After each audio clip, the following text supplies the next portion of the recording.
नमस्कार विद्यार्थियों, मैं सुरेश कुमार, सहायक आचार्य, राजकीय महाविद्यालय मेड़ता सिटी। आज का हमारा टॉपिक है लोकोमोशन इन इनवर्टिब्रेट। लोकोमोशन इन इनवर्टिब्रेट। देखिए, कोई भी जंतु, किसी भी जंतु द्वारा एक स्थान से दूसरे स्थान पर तय की गई दूरी ही लोकोमोशन होती है। और जंतुओं में गति के लिए, जंतुओं में गति के लिए इनकी शारीरिक संरचना के अनुसार गमनांक भी पाए जाते हैं।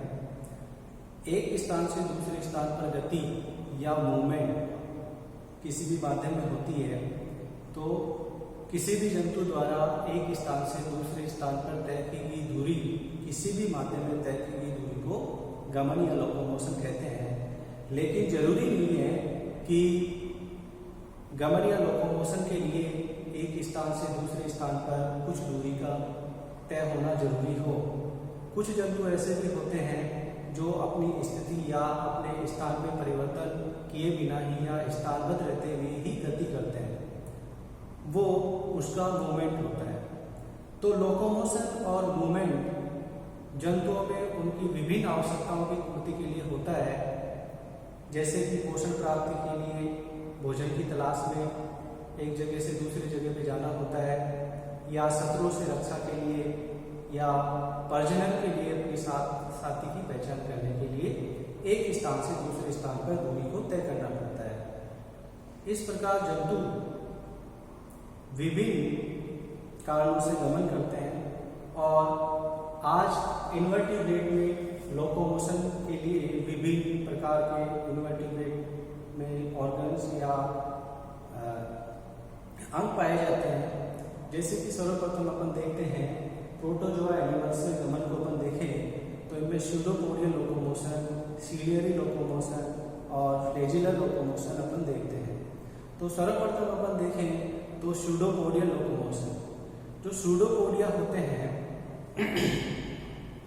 उसके द्वारा प्रोटोजोआ के उभयक सार्कोडेना या राइजोपोडा में गमन पाया जाता है, और ये मुख्यतः अमीबा में गमन पाया जाता है। अब स्यूडोपोडिया भी विभिन्न प्रकार के होते हैं। सबसे पहला स्यूडोपोडिया है लोबोपोडिया।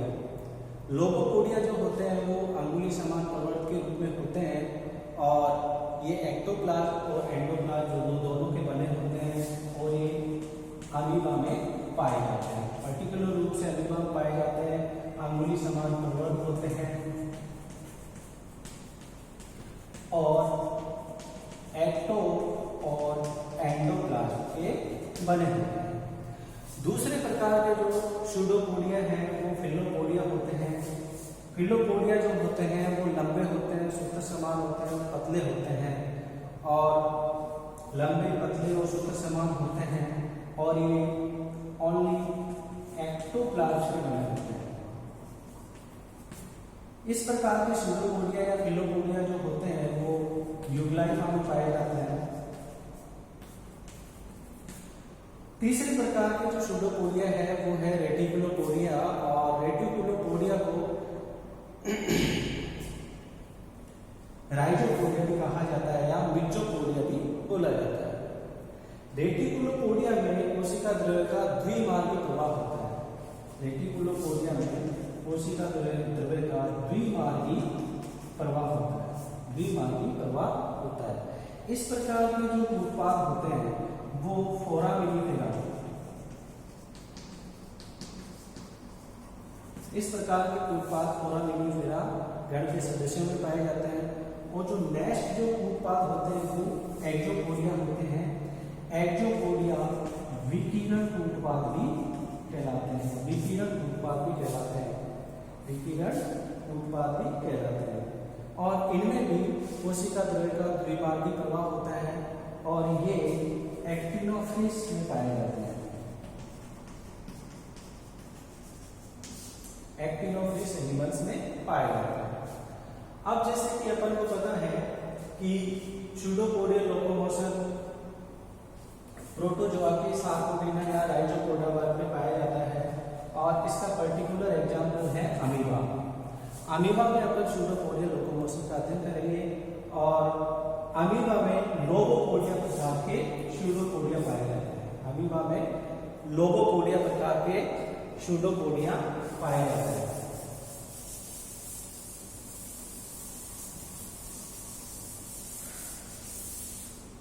तो अमीबा लोगोपोडिया प्रकार के सूडोपोडिया की सहायता से अमोवेट मूवमेंट या अमीबी संचलन करता है और अमीबा में सूडोपोडिया द्वारा लोकोमोशन के लिए 0.02 से 0.3 मिलीमीटर पर मिनट की गति होती है। अमीबा में जो सूडोपोडिया होते हैं वो साफ होते हैं, चमकीले होते हैं, साफ चमकीले और एक टोपीनुमा उभार के रूप में बनते हैं और इस टोपी को बोलते हैं highlight cap. Highlight cap amoeba में जो सूडोपोडिया होते हैं वो साफ होते हैं, चमकीले होते हैं और एक आगे की तरफ टोपीनुमा उभार के रूप में बनते हैं और इस टोपीनुमा उभार को अपन हाइलाइट कैप कहते हैं। इस हाइलाइट कैप में जो एंडोप्लाज्म प्रेशर के रूप में भर जाता है, जिसकी वजह से आउटफ्लो के रूप में एंडोप्लाज्मिक प्रेशर के रूप में एक उत्पाद बनता है और इसी उत्पाद की वजह से अमीबा में गमन होता है। अमीबा में उत्पाद की सहायता से गमन के अनेक सिद्धांत दिए गए हैं। इनमें सबसे पहला मत है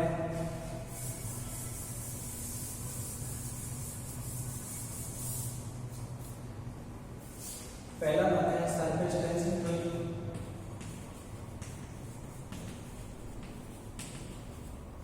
दूसरा है रोलिंग सर्कल। तीसरा है कॉन्ट्रैक्शन थ्योरी।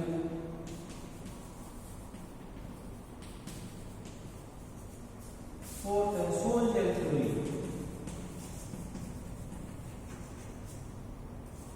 फिफ्थ है फोल्डिंग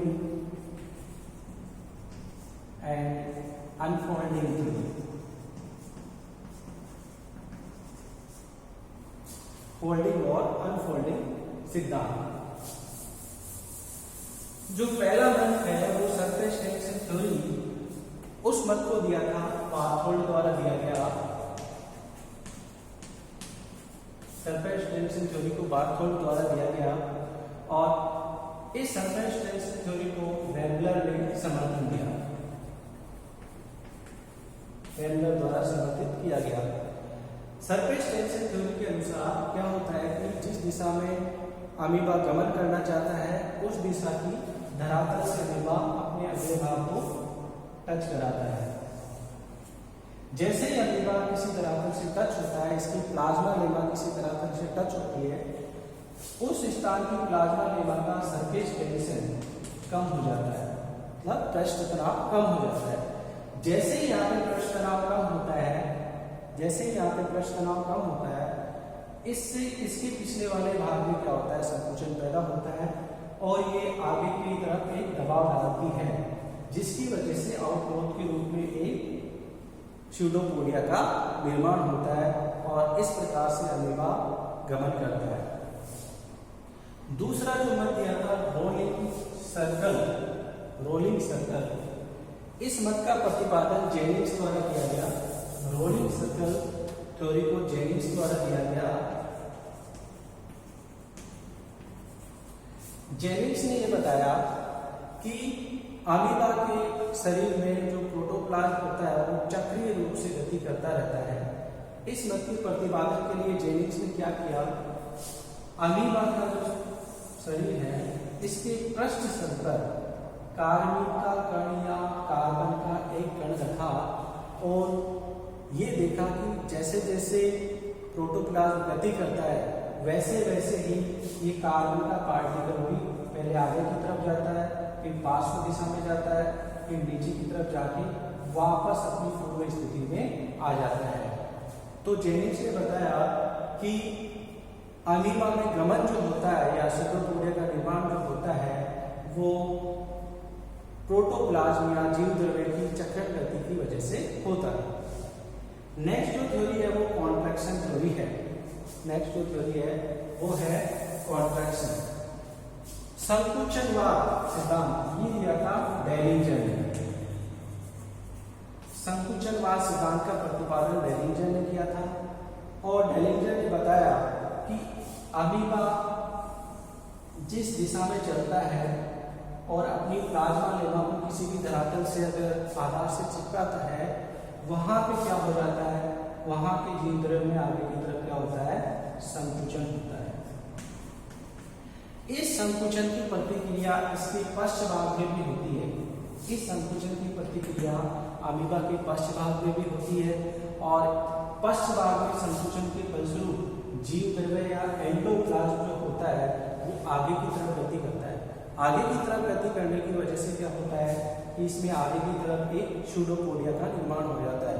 इस वजह से अमीबा गति करता है। नेक्स्ट जो सिद्धांत दिया था वो है सोल-जेल सिद्धांत। नेक्स्ट सिद्धांत है वो है सोल-जेल सिद्धांत। सोल-जेल सिद्धांत का प्रतिपादन किया था हाइमन द्वारा किया गया। हाइमन द्वारा 1917 में किया गया और इस सोल-जेल सिद्धांत हाइमन द्वारा दिया गया और सोल-जेल सिद्धांत का पूर्ण रूप से व्याख्या पेंटिन और मास्ट द्वारा दी गई। पेंटिन और मास्ट द्वारा की गई। सोल-जेल थ्योरी के अनुसार ये बताया कि अमीबा में जो कूटपाद होते हैं वो जो जीव द्रव्य जो होता है प्रोटोप्लाज्म की विस्कोसिटी में परिवर्तन के फलस्वरूप होता है। प्रोटोप्लाज्म की श्यानता में परिवर्तन की वजह से कूटपाद का निर्माण होता है। सोल-जेल सिद्धांत के अनुसार अमीबा की जो शरीर है या अमीबा की बॉडी है उसको 4 भागों में डिवाइड किया गया है। पहला भाग है इसका प्लाज्मा लेमा,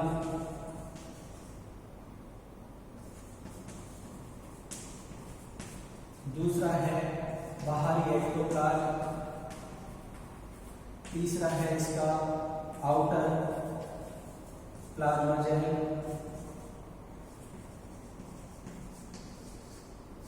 और फोर्थ है इसका इनर प्लाज्मा सोल। अब जो अमीबा में ये जो 4 पार्ट है ये कूटपाद का निर्माण करते हैं और अमीबा में कूटपाद का जो निर्माण होता है 4 प्रकार से होता है।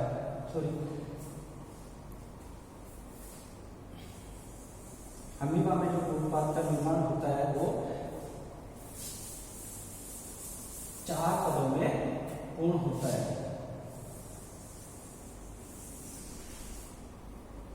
ये इसका एंटीरियर पार्ट होता है,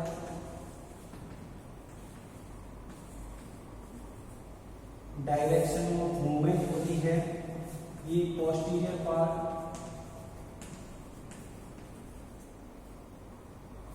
अब क्या होता है जिस दिशा में भी अमीबा गमन करना चाहता है उस दिशा के धरातल से इसकी प्लाज्मा लेमा आधार से चिपक जाती है।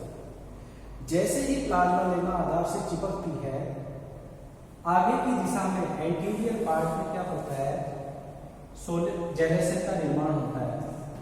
सोल जेल में परिवर्तित होता है तो आगे जेलेसन होता है और जैसे ही जेलेसन होता है ये जेल जो सोल में चेंज होता है ये जेल पीछे की दिशा में बैकवर्ड मूवमेंट करता है और पीछे आके जेल सोल में बदल जाता है। तो अमीबा के पश्च भाग में सोलेशन की क्रिया होती है। अमीबा के पश्च भाग में सोलेशन की क्रिया होती है। अब ये जो उत्पाद कैसे बनते हैं, अब जो ये सोल और जेल होता है, सोल और जेल में प्लाज्मा सोल और प्लाज्मा जेल में प्लाज्मा सोल की विस्कोसिटी कम होती है, ये जेल की अपेक्षा तरल होता है। तो जैसे ही एंड भाग में सोल पीछे से सोल आगे फॉरवर्ड होता है, सोल जेल में चेंज होता है, तरल होने की वजह से इसका प्रेशर ज्यादा होता है और ये आगे की तरफ मूवमेंट करता है।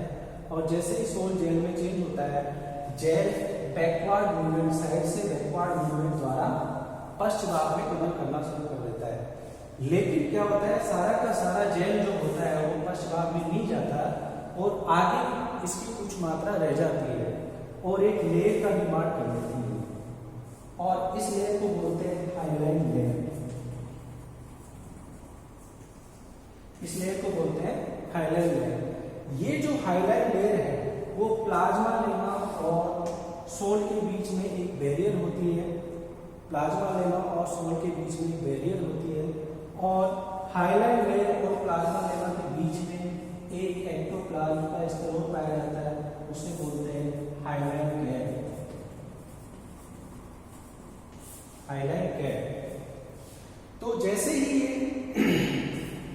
आउटग्रोथ बनती है और प्लाज्मा सोल प्रेशर के रूप में जैसे ही आगे बढ़ता है, ये प्लाज्मा सोल प्रेशर के रूप में स्यूडोपोडियल आउटग्रोथ में बढ़ता जाता है और इस प्रकार स्यूडोपोडिया का निर्माण होता जाता है, जिससे अमीबा फॉरवर्ड मूवमेंट करता जाता है।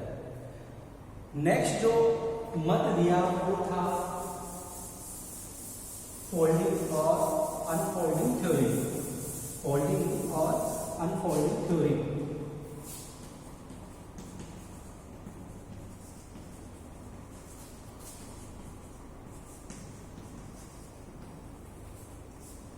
ये जो सिद्धांत दिया था वो वोल्टेज ने दिया था। वोल्टेज ने दिया था। इसने बताया कि अमीबा के शरीर में प्रोटोप्लाज्म में प्रोटीन का एक 3 डायमेंशनल जाल होता है। प्रोटीन की 3D संरचनाएं होती है। वोल्टेज ने बताया कि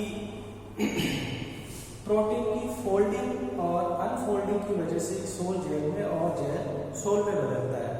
सोल जेल में और जेल सोल में बदलता है। अगर प्रोटीन की कॉन्ट्रैक्ट फोल्डिंग हो, फोल्डिंग से कॉन्ट्रैक्शन होता है। कॉन्ट्रैक्शन की वजह से अमीबा के पश्च भाग में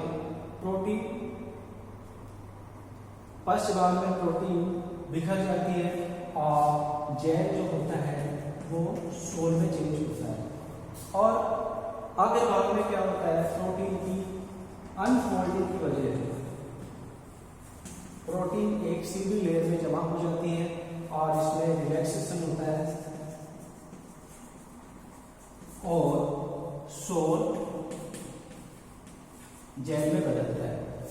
अब प्रोटीन की फोल्डिंग और अनफोल्डिंग के लिए यहाँ पे ऊर्जा की भी आवश्यकता होती है, और ये ऊर्जा प्राप्त होती है हमें एटीपी के द्वारा।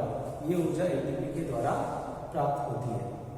तो इस प्रकार जितने भी सिद्धांत दिए गए, surface tension theory, rolling circle या कॉन्ट्रैक्शन थ्योरी, इन सब में सोल जेल सिद्धांत है वो अमीबा के मूवमेंट को सबसे अधिक ज्यादा समझाता है और सर्वमान्य मत सोल जेल सिद्धांत की है। नेक्स्ट जो मूवमेंट है, नेक्स्ट जो लोकोमोशन है वो होता है सीलियरी लोकोमोशन।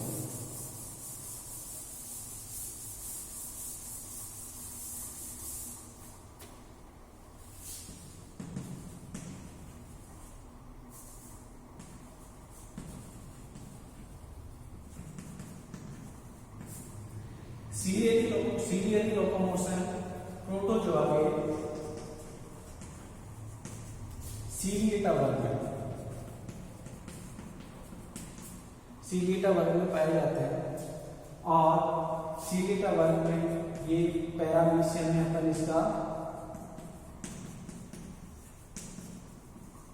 इसका अध्ययन करेंगे। तो पैरामीशियम की जो बॉडी होती है वो स्ट्रीमलाइन होती है और धारारहित होती है। पैरामीशियम की संपूर्ण बॉडी पे सीलिया प्रेजेंट होते हैं और एक समान रूप से सीलिया प्रेजेंट होते हैं, एक्सेप्ट इसके जो कोडल सीलिया होते हैं वो इसके सोमेटिक सीलिया की वजह से थोड़े अलग होते हैं।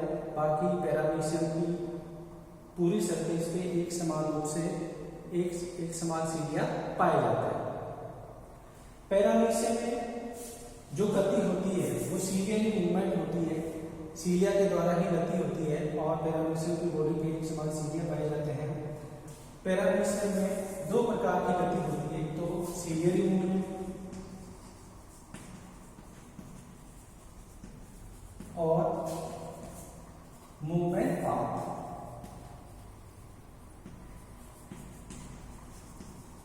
सीलियरी मूवमेंट और मूवमेंट पावर। तो जो सीलियरी मूवमेंट होती है वो सीलिया के क्रमिक स्पंदन द्वारा सीलियरी मूवमेंट होती है। सीलियरी मूवमेंट में क्या होता है, सीलिया जो होता है वो पानी में चप्पू की तरह गति करता है। इसके दो प्रकार से सीलिया गति करता है। पहला होता है इफेक्टिव स्ट्रोक और दूसरा होता है रिकवरी स्ट्रोक।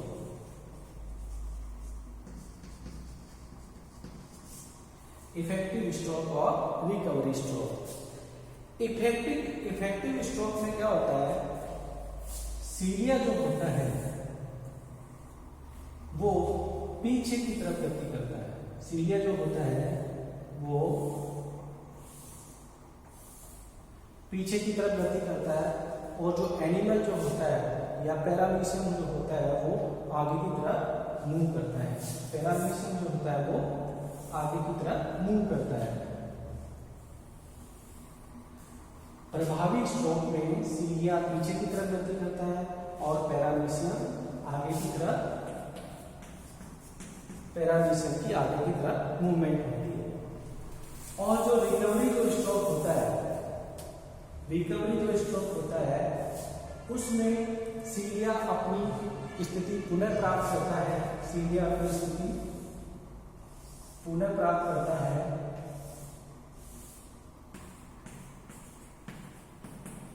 सीलिया अपनी स्थिति पुनः प्राप्त करता है और फिर से इफेक्टिव स्ट्रोक के लिए तैयार होता है। इस प्रकार इफेक्टिव और रिकवरी स्ट्रोक की वजह से सीलिया गति करता है और सीलिया की गति की वजह से एनिमल आगे फॉरवर्ड होता है। लेकिन होता क्या है, एक पंक्ति में लगे जो सीलिया होते हैं, एक पंक्ति में लगे जो सीलिया होते हैं उनकी गति एक साथ नहीं होती है। एक पंक्ति में या अनुदैर्घ्य पंक्ति में लगे जो सीलिया होते हैं उनकी गति एक साथ नहीं होती है। आगे से पीछे की तरफ एक पंक्ति की सीलिया की गति एक साथ नहीं होती है। ऐसी गति को बोलते हैं मेटाक्रोनस मूवमेंट।